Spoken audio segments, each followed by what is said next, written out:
So when you look at the video and the credible testimony in this case of the actual fight on the river, I see very little that's helpful to the state to disprove self-defense beyond a reasonable doubt, which is the state's burden.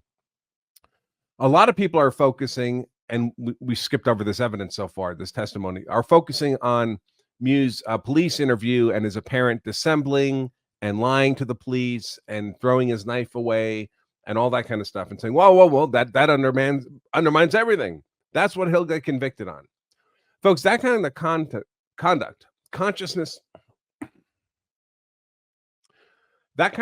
consciousness of guilt conduct. So Mew dissembling to the police, apparently lying, pretending he didn't know anyone had been killed when he'd been informed he'd been charged with a homicide, throwing his knife into the woods, purportedly. All that kind of conduct is called consciousness of guilt conduct. It suggests that even the defendant believes that he's guilty. But it's most powerful to the state when the facts of the self-defense are ambiguous. So imagine there were no video. Imagine it was just Nick Mew's word against that of the 13 other people involved on the other side. So all we had to go on was the credibility of these two parties. Nick Mew on the one hand, 13 witnesses on the other hand. In that scenario, absent the video, the consciousness of guilt evidence is decisive because the jury will readily conclude they can't indulge believing this guy who lied to the police when asked what happened. That's not the same when we have the video. So, and the consciousness of guilt, that's not an element of self-defense. It doesn't inherently undermine a case of self-defense. It can do it in a way that circumstantial evidence can do it. It's circumstantial evidence, in effect, that you can't trust what the defendant is saying. So if all you have supporting self-defense is what the defendant is saying and you can't trust it, then the claim of self-defense becomes very vulnerable. But if you have other evidence consistent with self-defense, the damage that can be done by this kind of consciousness of guilt evidence is very minimal.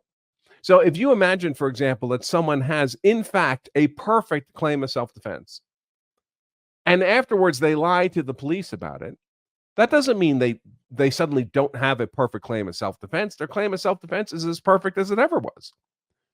There's lots of reasons people might lie to the police. In fact, this comes up very frequently in criminal prosecutions where, for example, another form of consciousness of guilt evidence is flight from the scene. Well, courts today in 2024 don't like to use flight as consciousness of guilt evidence because they've concluded there's lots of reasons people flee. People might flee because they have an outstanding warrant. People might flee because they don't trust the police.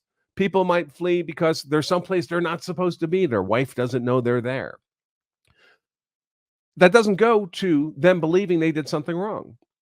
So I think a lot of people are putting too much weight on this dissembling by the defendant to the police because that only matters if his underlying claim of self-defense is already inherently fragile. But if it's robust, as it certainly appears to be here, it's just odd behavior.